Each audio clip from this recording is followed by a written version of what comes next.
सुनील शुक्ला जी, आपने दोनों प्रवक्ताओं को सुन लिया। भ्रष्टाचार में भी साथ हैं, अपराध में भी साथी हैं, आरोप एक दूसरे पर ही हैं। और आप जुड़े, आप, मेरी चर्चा इस बात पे थी, अवधेश प्रसाद ने खुली चुनौती दी है कि चाहे आप पैसा बंटवा लीजिए बोरों में या प्रशासन लगा लीजिए, 50,000 से ऊपर हम जीतेंगे। मिल्कीपुर भी, और कटेरी छोड़ देते हैं, कटेरी उनका वो डायरेक्ट जो सीएम ने 2 सीटें ली हैं अपने उस पर वो काम कर रहे हैं कि जो 5 बड़े नेताओं को जिम्मेदारी दी गई है उसमें है। ये इतना कहां से मतलब हिम्मत आ रही है? कौन सा ऐसा जादू चल रहा है समाजवादी पार्टी का? धन्यवाद पुष्कर जी। जी, देखिए, जो राजनीतिक तथ्य है, वहां किसी भी राजनीतिक दल का विश्वास बढ़ जाएगा। भारतीय जनता पार्टी ने मंदिर निर्माण और प्राण प्रतिष्ठा को लेकर के जो हाइप क्रिएट किया, जो बड़े पैमाने पर एक माहौल बनाने की कोशिश की, अगर वो माहौल बेअसर रहा, लोकसभा के चुनाव में जब लोगों ने मतदान नहीं किया पार्टी को, न केवल अयोध्या में बल्कि आसपास के लगभग अधिकांश सीटों पर, और जो पार्टी जीत करके आई है उसका तो जो बल है, आत्मविश्वास है, वो बढ़ेगा बढ़ेगा। तो ये इस साल के लोकसभा चुनाव का परिणाम, इसके पहले का इतिहास, अगर आप मिल्कीपुर को देखेंगे तो मिल्कीपुर में आज तक भारतीय जनता पार्टी केवल 2 बार जीती,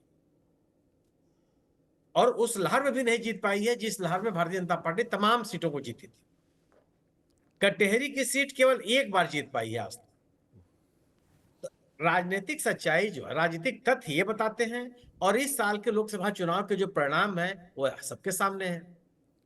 जो एक राजनीतिक माहौल भारतीय जनता पार्टी के खिलाफ बना है, वह इन मुद्दों से नहीं खत्म हो जाएगा कि साहब लड़की के साथ दुराचार हो गया और उसमें समाजवादी पार्टी के लोग शामिल थे, इसमें शामिल थे, उसमें वो शामिल थे। बात, अगर आप ये बात करेंगे तो कानून और व्यवस्था राज्य सरकार की बात है। राज्य सरकार सीना ठोक के कहती है कि देश में सबसे बड़ा बढ़िया कानून व्यवस्था मेरी चल रही है, तो फिर इस तरह घटनाएं कैसे हो जा रही? और अगर इस तरह की घटनाएं हो जा रही हैं तो इसके जिनका आपने उल्लेख किया कि जो पीड़ित पक्ष है वो कितनी बार कहां कहां ठोकरे खाता रहा, कब आपने सुरक्षा देने की बात की, ये तमाम बातें आती है। जो मेरा अपना मानना है कि जो राजनीतिक माहौल इस समय प्रदेश में, प्रदेश के अधिकार, अन्य राज्यों में भी, देश के अन्य राज्यों में भी भारतीय जनता पार्टी को लेकर के है, उस वातावरण को खत्म करने के लिए कोर्स करेक्शन करने में भारतीय जनता पार्टी विफल रही। अभी उन मुद्दों को स्वीकार करने के लिए तैयार नहीं हो पा रही है जिन मुद्दों को लेकर के लोगों ने भारतीय जनता पार्टी का समर्थन छोड़ा। भारतीय जनता पार्टी से बड़े संख्या में मतदाता उनसे अलग हो, 9%, 8-9% का गिरावट आई है उत्तर प्रदेश में। ये 8-9% कौन लोग हैं जो 2014, 2017, 2019, 2022 में भारतीय जनता पार्टी के साथ थे?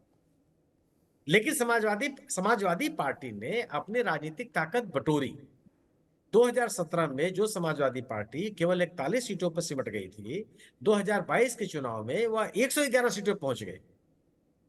कई सीटों पर वह बहुत ही कम मार्जिन से चुनाव हारी, उसका मत प्रतिशत बढ़ गया। तो यह अनायास तो है नहीं।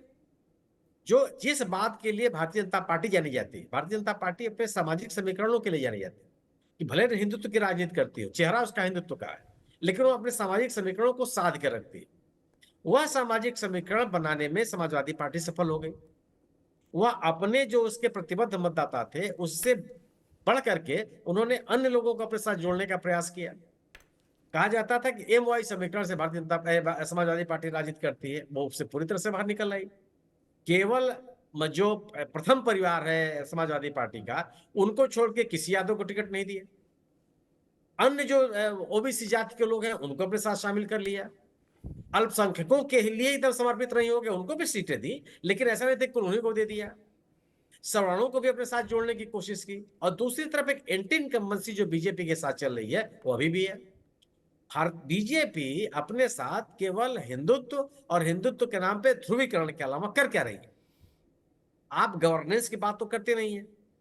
अगर यहाँ उत्तर प्रदेश के विद्यार्थियों में नाराजगी है। सुनील जी, मुझे लगता है, मैं यहाँ पे इसलिए भी टोक के आपको एक छोटा सवाल दे रहा हूँ सीएम योगी की पहचान हिंदुत्व से ज्यादा पिछले 7 सालों में एक कड़क प्रशासक और लॉ एंड ऑर्डर के लिए ही बीजेपी ने उसको पोस्ट किया हो। आप क्योंकि लगातार हमारे साथ चर्चा में रहे तो आप इस बात को कई तथ्यों से गिराते भी हैं कि भाई लॉ एंड ऑर्डर कैसे, तो ये तो एक बड़ा ब्रांड थे ही ना।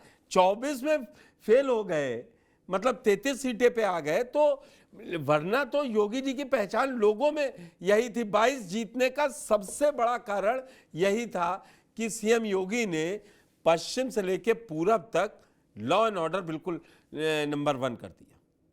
नहीं, पुष्कर जी भी एक नैरेटिव ही है ना।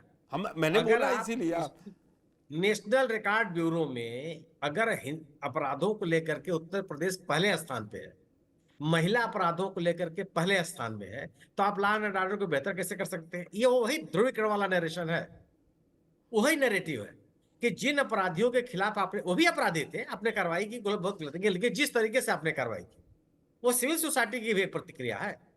अगर पुलिस अभिरक्षा में, जुडिशियल कस्टडी में अगर किसी अपराधी की हत्या हो जाएगी, हो सकता है कि आपका समर्थक आपसे संतुष्ट हो जाता हो, होता भी है, लेकिन society at large, civil society आपसे सहमत हो जाए, ऐसा नहीं है। अगर आप ये तर्क देते हैं कि यार भैया अपराधी तो मार दिया गया, तो क्या यह प्रक्रिया सब जगह आपने अपना लिया? क्या प्रदेश के जो कुख्यात अपराधी हैं उनके खिलाफ कार्रवाई करने में आपने समान दृष्टिकोण रखा? क्या आपके समय में, आपके संरक्षण में अपराधी नहीं पड़ रहे हैं? जो सजा याफ्ता लोग हैं उनको आप छोड़ नहीं रहे हैं, तो कैसे आप उस नैरेटिव कैसे बना सकते हैं? और लोग इस बात, आप भले इसको आप एक नैरेटिव बना, लेकिन व्यक्ति महसूस क्या कर रहा है? क्या एक बेहतर लॉ एंड ऑर्डर का परिणाम यही है? दूसरी चीज, आपने गवर्नेंस की बात की, मैं अंतिम बात पूरी कर लूं। इनकी पार्टी माने भारतीय जनता पार्टी के नेता कह रहे हैं कि भ्रष्टाचार चरम पे है। क्या यह गवर्नेंस का हिस्सा नहीं है? इस पार्टी के लोग कह रहे हैं कि 1 दर्जन पेपर लीक हो गए। 21 पेपर लीक करने वाले का कौन सा आदमी जिसके घर बुलडोजर चल गया उसको फांसी हो गई? और आज तक वो साजिश कहां समझ में? सर, उत्तर प्रदेश लोक सेवा आयोग में शिकायत होने लगी कि साहब वहां कापियां बदल दी गई। तो क्या अगर पेपर लीक हो रहा है या लॉ एंड ऑर्डर का हिस्सा नहीं है? ठीक है, मैं डॉक्टर सुनील कौशिक से आपसे समझता हूं। ठीक है डॉक्टर साहब, देखिए जो 2 बड़े नैरेटिव, मिल्कीपुर को ही अगर हम केंद्र में रखें उस चुनाव को, तो 2 बड़ी बातें निकल भाई। यूपी में बीजेपी अगर चुनाव लड़ने जाए, चाहे उपचुनाव में जाए, चाहे जनरल चुनाव में जाए, चेहरा सीएम योगी आदित्यनाथ है। और डॉक्टर सुनील कौशिक जी जो सुनील शुक्ला, दोनों बातों पे गिरा रहे हैं, कह रहे हैं हिंदुत्व का नैरेटिव 2024 में आपने प्राण प्रतिष्ठा करने के बाद देख लिया क्या हाल हुआ, वहीं आ रहे। और उन्होंने बड़ी मजबूती से, आपने सारे उनके तर्क सुने, उनको मैं रिपीट नहीं करूंगा, कि भाई ये कैसा लॉ एंड ऑर्डर है जो कुछ लोगों के लिए चल रहा है। पेपर लीक कहां गया या और भ्रष्टाचार के जो केसेस हैं उनमें कहां पे है? क्योंकि आप सिर्फ एक ही नैरेटिव चलाते हैं, हिंदू मुसलमान। देखिए, कोई सरकार ऐसी उत्तर प्रदेश में है जिसमें पेपर लीक न हुए हों? कोई एक सरकार गिना दें मुझे कि जिसकी सरकार रहते हुए पेपर लीक नहीं हुए हैं। लेकिन पेपर लीक हो जाने के बाद जो कठोर कार्रवाई हुई वो किसकी सरकार में हुई? लोगों की अरेस्टिंग किसकी सरकार में हुई? ये कौन गिनाएगा? नहीं, वही तो कह रहे हैं कि कितने बुलडोजर। मैं कह रहा हूँ बुलडोजर चलाओ तो दिक्कत नहीं, दिक्कत नहीं, आप तो चला ही रहे हैं। हर बुलडोजर पे है, हर बुलडोजर पर आप बुलडोजर चलाए जा रहे हैं। अरे आप बुलडोजर नहीं, सुनिए ना, आप रुके कैसे नहीं रुके? आप बुलडोजर चलावे पर सवाल और बुलडोजर न चलाओ तो सवाल। बुलडोजर चलाने पर क्या सवाल थे? नहीं, यही मीडिया कवरेज में आया कि परिवार सेलेक्टिव चलते थे ना। सेलेक्टिव क्या चलेंगे इसमें? सेलेक्टिव का क्या बुलडोजर सरकार की मनमानी कार्रवाई है क्या? यदि मैं अपराधी हूं और मेरा घर नियमानुसार बना हुआ है नक्शे पास से, तो सरकार गिरा देगी क्या? ये तो मकान उन्हीं के गिराए जा रहे हैं जिन्होंने कब्जा किया और बिना नक्शे के मकान हैं। यदि ऐसा कोई अपराधी है उत्तर प्रदेश में कि जिसके नियमानुसार बने हुए हैं मकान और उन पर बुलडोजर न चलाओ, तो बताओ मुझे एक। अरे भाई, कानूनी कार्रवाई कहां होगी? जहां आप कमजोर हैं। और कमजोर आप ये हैं कि जहां सरकारी जमीनों पे आपने कब्जे कर लिए या बिना नियमानुसार आपने कोठियां बना ली, तो वहां सरकार नोटिस दे रही है ना। ऐसा तो है नहीं कि शाम को लेकर के बुलडोजर चली गई। आप सरकार का ये नैरेटिव रखते रहिए, जो सुनील जी ने एक बड़ा लॉजिक दिया, बोले आपके मंत्री या तो पूर्व मंत्री या मंत्री जो सर्विंग कैबिनेट में है वो कह रहे हैं भ्रष्टाचार चरम पे है। मोती सिंह ने कहा खुद चिट्ठियां लिख रहे हैं एमएलसी, बीजेपी के एमएलसी लिख रहे हैं। बिल्कुल। मैं संजय निषाद तक जाऊंगा ही नहीं, खुद मतलब आप ये बताइए कि अनुप्रिया पटेल के पति आशीष पटेल योगी जी से मिलते हैं, एक 4 फाइल लेकर के जाते हैं, योगी जी मना कर देते हैं काम से, तो अनुप्रिया पटेल का लेटर आ जाता है। तो कहे ऐसे लोगों को रखें? अरे आप केंद्र से लेके यहाँ तक- अब यही तो है दिक्कत आ अरे रही है। भाई, आप यहाँ ये तो बताइए 251 सीटें लेके बैठे मैं हैं वही आप। कह रहा हूं, ओम प्रकाश राजभर को बीजेपी में लाए, बाबा जी को लिया विश्वास में क्या? मुख्यमंत्री को अब आप भरोसे में आप सुनील जी वाली बात कर रहे हैं। सुनील जी वाली बात नहीं कर रहा हूं मैं, ये देखना पड़ेगा ना। 2022 के चुनाव जब आए, तमाम हम लोग फील्ड में थे, बीजेपी का कार्यकर्ता क्या कहता था, ब्यूरोक्रेसी से वोट डलवा लीजिए, चुनाव आपकी ब्यूरोक्रेसी लड़ेगी। किसी आश्वासन था ये ना। तो केशव प्रसाद मौर्य ने ऑफ द रिकॉर्ड एक नहीं 150 बार कहा। नहीं, कार्यकर्ता कह रहे थे, मेरी हजारों कार्यकर्ताओं से बात हुई, वो कह रहे डीएम डलवा ले, एसएसपी डलवा ले वोट। जब हम लोगों की थाने स्तर पर नहीं सुनी गई, एसएसपी लेवल पर नहीं सुनी गई, डीएम लेवल पर डलवा लें वो वोट। अस्वस्थ होकर के ठीक है कार्यकर्ता मान गए। आपके पास समय था 2022 से 2024 के बीच, क्या किया आपने ब्यूरोक्रेसी के लिए? जब आपके चीफ सेक्रेटरी एक ये आदेश पारित करते हैं कि विधायक का और एमपी का प्रोटोकॉल क्या है, ये ब्यूरोक्रेसी के अफसर समझें क्यों देना पड़ा प्रोटोकॉल, कि ब्यूरोक्रेसी कहीं ना कहीं तो बेलगाम थी, हो रही थी, और अब भी यही स्थिति है। आप ये बताइए कि एक प्रदेश अध्यक्ष बनने के बाद एक उपचुनाव होता है पश्चिम में, हार जाते हैं आप, उन्हीं के क्षेत्र में उपचुनाव हार जाते हैं, समीक्षा बीजेपी नहीं करती है, ऊपर से गुजरात लॉबी किसी को बैठा देगी हो जाएगा काम। ये थोड़ी होता है।